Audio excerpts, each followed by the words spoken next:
For those of you that actually don't know my story, today I even started in the middle. Remember, I started as a radio keeper. Like, I come in the night when everyone has gone so that I can keep the radio going, you know, and switch off and switch on the generator, spend the night on carpets, you know, and yeah, that is the journey. But you realize that from all those things, and when you talk about organic, I think it's Tim that talked about organic growth in the last coach experience, when he said that the organic growth goes like that, it's in phases, that even when you fall on the next step.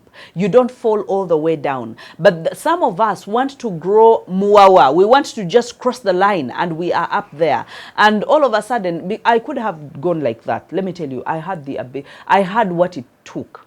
Just like any other girl, I had what it took to have that kind of growth from zero to everything. I had that kind. Because, I mean, I don't know how many men used to come to my mother to ask for my hand in marriage, the rich, stinking kind of people, and someone comes and gives you their proposal. They want to be with you. They want to have a relationship with you, and you tell them, no, this is not my time. I don't want it. And they're like, I'll give you anything that I want, that you want. Let's go to the bond. Some of them even tricking you, and they're like, you know, pick anything that you want and do what, you know, let's process this and move out of the country. Let's do this. And I'm like, you know what?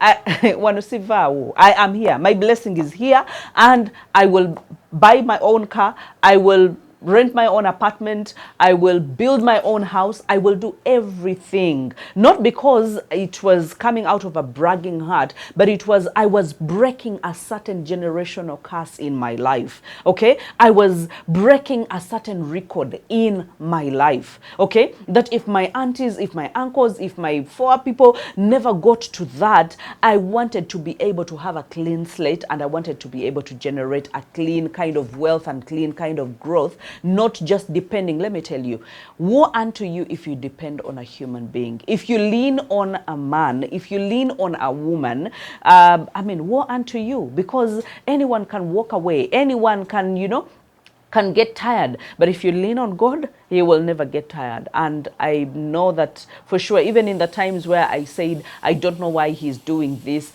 I remember He's the same God I will go back to. You know, we're saying that doubting the God and then going back to God in prayer. I don't know what that is called, but that is saying, you know what, I have no one else apart from you, God. I am just leaning on you. I am depending on you, and everything else that happens from on here is going to be because of you. So you realize that that is a long story. One thing I discovered, however, is if you chase exponential growth, you don't get exponential growth. You can never get exponential growth by chasing exponential growth. No.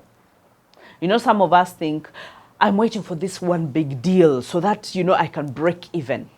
Let me tell you, all the people that win lottery would have been the wealthiest people in the world. But because they get that big break once, they use the money in whichever way they want, and the next month they are broke. Now, we don't, just like you say, kapapula, gambling, you don't chase exponential growth and think you're going to get exponential growth. No. The trick and the secret is in the small, consistent, positive actions. That instead of kapapula, I'm going to save my money. Instead of kapapula, I'm going to look for investments and ways to invest even my small money. I don't have to big money. You know, when we talk about investment, people think that it's only people that have so much money that must invest. You can have small money and invest. But you realize that investing is as simple as saying that, you know what, there's a strategic location somewhere, and I can be able to do chips and eggs and maybe fish, and people can be able. You are investing, but you're looking to earn money out of that investment. So you don't have to have a lot of money in order to invest. Look for people's needs. Look for problems that you can be able to solve. Solve those problems. Let me tell you, it can be as simple as organizing people's homes. It can be as simple as washing people's clothes. It can be as simple, let me tell you, consistency happens in so many ways, both to the executives, to the CEOs, to us who are still, you know, somewhere working so hard. It can be consistent in you putting up that mudala with those tomatoes and saying, you know what, I'm going to show up every day. I'm going to know what my people want. I'm going to give it to them, and I'm not going to lock whenever I feel like locking. I'm not going to close my mudala because I got a man that wants me to go on a date, or I want to go and spend a day at someone's place. No, you be consistent. You show up so that everyone that knows you and needs you, they know where to find you, when to find you there, and what you have to offer to them. Okay, so you have to be consistent, and just like I said, exponential growth, you get it by pursuing the small, consistent steps, and that's going to get you into so many places.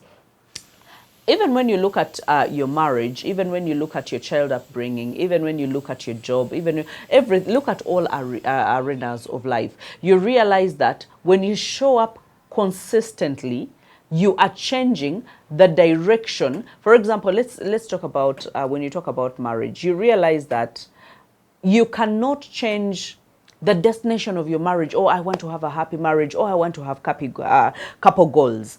Whoever wants couple goals does not pursue couple goals. Whoever wants couple goals pursues the improvement in communication, improvement in helping each other, improvement in conflict resolution, improvement in showing up for each other, improvement in time management, improvement in cleanliness, improvement in, you know, knowing how to prep your meals or how to even cook, improvement in your body hygiene, improvement. Like, seriously, they're small things, but they contribute to you being the couple goals that you want, and you being the having a lasting marriage, knowing that, you know what, the improvement that I need is to learn to forgive. The improvement or the increment that I need is I learn to say sorry. And when I say sorry, because so many people's sorries are not sorries, because they apologize today and do the same thing tomorrow. That is not apologizing. That is fooling. That is foolery. That is disrespectful. If you apologize today and do the same thing tomorrow, I don't know how to term you, but that is fooling. And you're not fooling the other party, you are fooling yourself, because you want this union as much as the other party wants this union. So that means you behave. Okay, you get the discipline and say, you know what, I apologized about this, and this means a complete about turn, and I want to work on my marriage, I want to work on my relationship, and I want it to be a lasting relationship and a lasting marriage. So you realize that it's in the small, consistent. How do you show care? How do you communicate your love? How do you how do you have their back? How loyal are you? How respectful are you? Those small things are the ones that sediment, that create the layers that are unbreakable. When you find someone that says that so and so is irreplaceable, it's because they have done things consistently. It's because they have shown up. It's because they've had their back. It's because they've been honest. It's because they've been trustworthy. It's because they've been communicating, and clear communication. So you realize that you can change so many things. We want those big things. We want to get to the big visions. But you realize even to the big visions, we tell you, have a vision board. Write your big vision and say, okay, this is the kind of life that I want to live. And then go back and ask yourself, what must I do in order to get that life? So after asking yourself, what must you do in order to get that life, then you decide on that journey of consistency, that, you know what, I am going to do this every single day. I remember when we had a shop, we've talked about that shop so many times, where we had no capital at all. But, you know, as a pretty girl, I sat behind a counter that has no phones and has no airtime. And when Celtel people used to come, I would ask, you leave some airtime here, I sell for you. By the time you come from those villages, then maybe you'll find your money and go with it. And from that to having one phone on the counter, to having two phones, to having three phones. But how do we grow in those milestones? It's because every single day I used to leave my car room where I used to cross the trenches, where I used to sleep on the floor, where I used to not even have money for supper and go to Toninyira and just get a katunda and a yam, and I would show up consistently in that shop. By the time, because a time came and we were so committed with other things, we had to close down that business. But that business already had branches, and that business had gotten to a capacity where we had, at one go, we would have more than 400 phones, and we had nowhere to display. And we had TVs, we had radios, we had woofers, we had, like, it was a full-fledged, that we had nowhere to keep our merchandise, that we had to even get people that used to come and just take it and sell it in their shops and bring the money. And so we would reconcile every evening, and you realize that we go to a place, you would even count your profit and you don't know what to do with it. And so many things happened. But the reason as to why I talk about those things is because consistency has gotten me to where I am. Okay? And I beseech you, by the love of God, I hope that you can be able to take this on to change the trajectory of your life. Could be a business, show up consistently. Could be a boutique, show up consistently. You want to be a coach, show up consistently. It's not going to pay in 1 month or 2 months or even 1 year or 2 years. Maybe you're going to put in 5 years. You're going to have to put in, you're going to show up consistently. No one is going to know about you. Remember, the world is crowded right now. The social media is flooded, okay? There's so many people. But let me tell you, it's only those that are consistently doing something. Because when you're consistent, you know, consistency improves. When you're consistent, you seek to do things different ways, differently every time. You don't just show up consistently at the same level all the time. You know, you're consistently, you know, showing up, but you're showing up to sit. You're not doing anything. You're showing up not to reinvest. You're showing up not to just look pretty. That does not happen. You are consistent, but consistently growing, okay? You are tweaking things, adjusting things, changing things, you know, just to make sure that you go with the flow, you go with the trends, what's happening. You realize that people's needs can change, totally change. I remember there's a time where TV phones were the in thing until people learned, you know, batteries do not last, and then they had to come back to the original, you know, to the original brands. So you realize that consistency also demands that you have the wisdom to study the pace, to study the times and the seasons, and to know what to do in those seasons and those times. Just like we have seasons, the winter, and we have summer. You know, what most people sell in winter is not what they sell in summer. So many times when you travel, you realize that you will even have, for example, you will have people that sell, as the winter is approaching, the winter clothes are very expensive, okay? So that means that people that really want to study the times and know when to buy, they buy before that season comes, because during that seasons, the merchandise for that season is very high, and you can't just buy it anyhow. It's highly priced. So you realize that know the times, study ahead, and know, okay, this is where I'm going. But coaching has changed. For example, when I got into the coaching arena, counseling, people were counselors, but no more conventional counselors. I studied the times and knew that I didn't need to be a conventional counselor. I just needed to go into coaching. I needed to change and go into therapy. So you realize that I knew that I am consistently showing up, but I knew I am not going to show up and do the things the way that other people did them, the way the old people did them. I remember one day Tim asked me that, okay, so you see, you think that there were no other counselors? And I was like, I think there were. I don't know. I've not seen them, but I think they were there. And I was like, but where are they? I was like, I don't know where they are. And so he was like, you know what? Number one, we must go at an organic pace. You don't want to grow more, and then after that you fall to the ground. You must be very organic.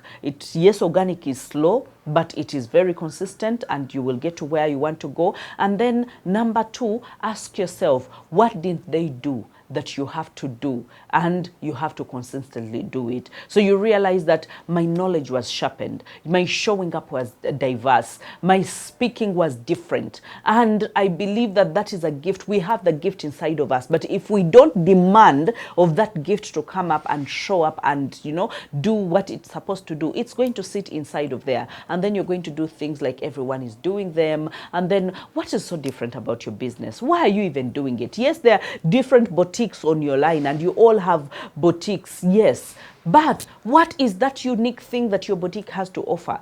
What is that unique thing about your marriage? What is that unique thing about you and bringing up your children? Are you bringing up your children like you were brought up, or like everyone else is bringing up? Do you have your personal touch? Do you have your detailed plan of how you actually want to do it? Or you're just doing it whenever, you know,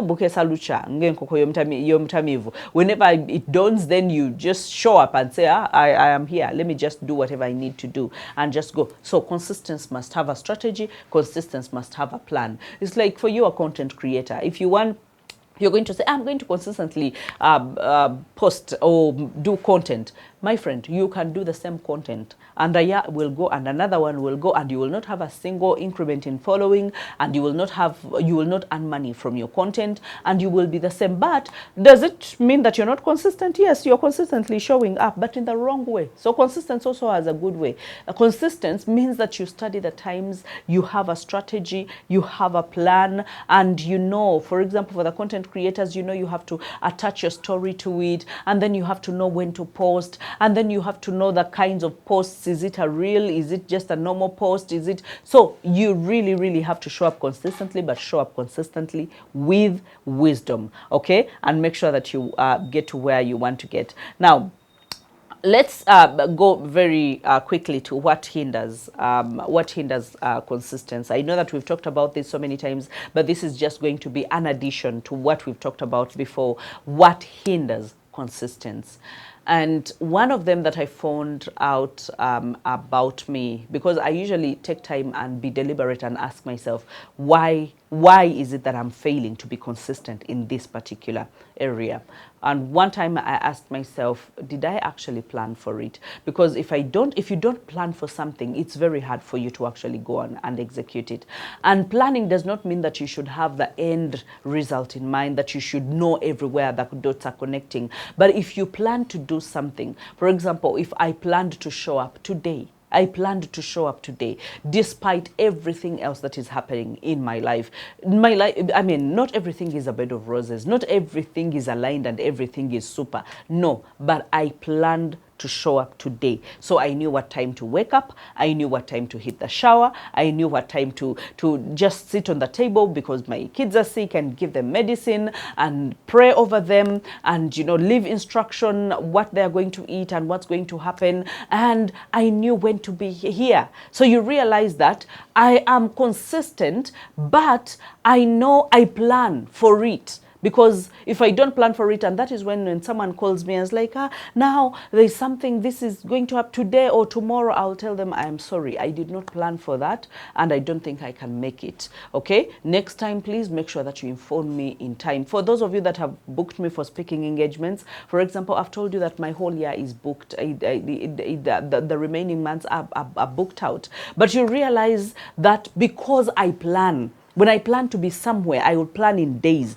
And I'll be like, you know, this is what I'm going to talk about. This is what I'm going to put on. And this is when I set off. And this is the much fuel that I need to get there. I plan it. So you realize that with consistency, you must be able to plan it. Ask yourself, have I planned it? One of the things that I used to be not consistent with was my writing journey. I speak better than I write.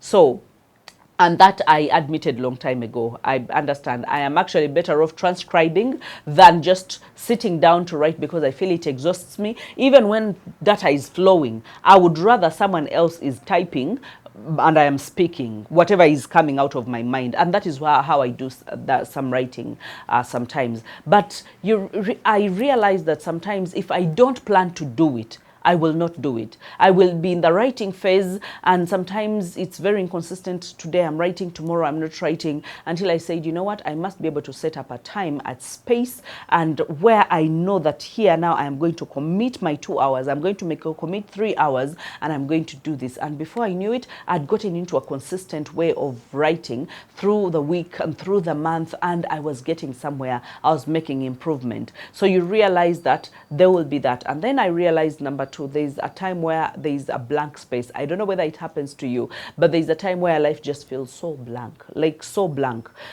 there's nothing. There is nothing to be consistent about. But those times, yes, they have happened to me. But those times I have taken time to brain dump, okay? To make sure that I have a clean sheet of paper, and then I just go ahead and write what are my dreams, what are my visions, what are the things that I want to do. And even if I don't allocate the time in that moment, but I know that these are the things that I want to do, what can I get one thing that I can say, you know what, now I can be able to work on this. And sometimes I don't work on something that is so important.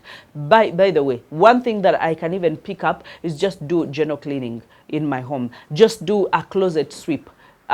Just do, something just to get me started. Because when I start and I'm in the moment and I'm in that energy, I realize that I can do so many things. And sometimes it's even just to declutter. So I want you to ask yourself, in the moments where you feel blank, I don't want you to just take it for granted and say, I'm just going to chill today and then chill tomorrow, and then another week comes. You realize that if you don't self-ignite, if you don't self-motivate, you're not going to start and you're not going to be consistent. So what I do is I make sure that I task my mind to come up with so many things that I need to work on, and then I choose one, and I choose the simplest. I don't choose the hardest, because when you choose the hardest, most times you will not be motivated to do it. I choose the simplest and say, okay, I'm going to declutter. And when I decide to declutter, I will find myself cleaning. I will find myself even setting up my writing table, and then I'll find myself maybe shooting a video. I'll find myself doing, why? Because I started from something that was easiest to do, and then I've gone on gaining momentum, and so I'm able to keep my consistency and be able to do that. So those no idea moments are there. I agree and I understand, because they happen to me and I know they happen to you. But just make sure that you're self-starter, make sure that you self-motivate. No one is going to be there to actually motivate you, okay? And sometimes it's the discouragement that comes from within, and the discouragement that comes from the external sources. When someone tells you that is a hard thing, you realize you will do it tomorrow. You realize that now they are siding with you. Maybe you also felt it. You're like, I'll do it tomorrow. And then you decided to just go ahead and do it. And all of a sudden another person comes and says, but you will do it a different day. So before you know it, you're buying into their idea. Why? Because you also felt it in you. So it's a confirmation. Now you are discouraged. That is from external sources. There are people who will tell you, you will do it that later. Let's first do this. So you realize they've taken you off course. So you have to guard your heart. You have to guard your mind against external discouragements. And then sometimes we are discouraged because we compare our work to other people. Sometimes we are discouraged because we compare where we are to where other people are. So you realize that you get discouraged. Now you're no longer consistent. Now you even feel depressed. Now you even feel lazy. A day goes by, and then you get into another day. It's just not worth it. Okay, do not compare yourself. We talked about destroying comparison, and I want you to be able to go back and look for that message on YouTube. I know that it will bless you. Destroying comparison, knowing that, okay, this is my lane, this is where I am. If I need more wisdom, if I need more knowledge, I can be able to consult, I can be able to talk to other people, but I will not let other people talk me out of what I am supposed to do now. I'll make sure that I do it now, because when you do what you're supposed to do now, then you can do what you're supposed to do later, and then you can do what you're supposed to do tomorrow. And that is consistency becomes like a chain that it is interwoven. One thing weaves into another until you're able to achieve the big picture. Okay. And then sometimes I realize that my priorities are sometimes out of order, and that is why I will not be consistent, or I will even procrastinate, because procrastination is one of those things that kills or hinders consistency. Procrastination, it really hinders consistency, but I'm not going to explain that. But whenever my priorities are not aligned, whenever I don't know what comes first and what comes next, you realize that being consistent becomes a problem. Because this is what happened, what used to happen back then. I would juggle so many things. I would not have things in priority, in the order of priority, to say, let me do this. When I finish that, then I will handle another thing, then I will handle another thing. This was me. I would think I'm too energetic. I would think I'm too blessed. I can multitask. So I would multitask on so many things. I would handle this project, I would start on that, I would start while the computer was open, I'm typing something, I'm busy answering to a message somewhere, I'm busy talking to someone, I'm busy doing. So I would realize that, okay, after some time, I have actually not accomplished any of the things that I have done. Have you ever sat in a meeting and you decided not to give attention and to give attention to whatever you were doing on phone? So the things in the meeting have passed you by. Now you have to ask, what did they say? What did they say? Even in church. But even the things on phone have passed you by because you've not been able to be timely, because half the time you are like this and this. Have you ever driven while you're typing messages? I stopped that, but I used to be that kind of person who used to think, these things of smanny, while you're driving, you don't text. So I would be like this, and literally you're like this, then you look there, and then you see the other car is very far away, then you look at the side mirrors, and then you look at the driving mirror, and you're just juggling everything, but you're not, before you know it, you're breaking, you're having sudden breaks because you're not concentrating, and then you have sent a wrong message, or the traffic person has stopped you. I know I've been stopped in the past. I've been stopped multiple times for texting while I'm driving. Literally, I think they were trained to just look through the and see whether you're really concentrating, and then they would find you that you're juggling. And sometimes I would have to just put the phone away quickly. You're putting it down, and sometimes you have thrown it down. Sometimes maybe you had a drink somewhere, so you realize that everything is a mess. Until I said, you know what, I need to be organized.